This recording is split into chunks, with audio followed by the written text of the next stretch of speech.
எல்லாருக்கும் நிரந்தரமான வீடு இருக்கணும்.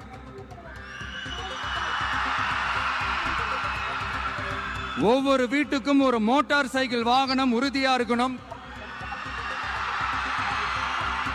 காரும் தான் லட்சியம். அதுக்கான வசதி வாய்ப்பை உருவாக்குற அளவுக்கு பொருளாதார வளர்ச்சிக்கு வழியை உண்டாக்கணும். ஒவ்வொரு வீட்டில் இருக்கிற ஒவ்வொருத்தரும் மினிமம் டிகிரி படிச்சிருக்கணும்.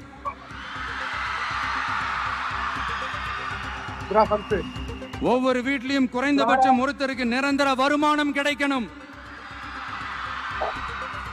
அதுக்கான வேலை வாய்ப்பை உருவாக்கணும். அதுக்கு தகுந்த மாதிரி கல்வியில பாடத்திட்டத்தில் சீர்திருத்தம் செய்யணும்.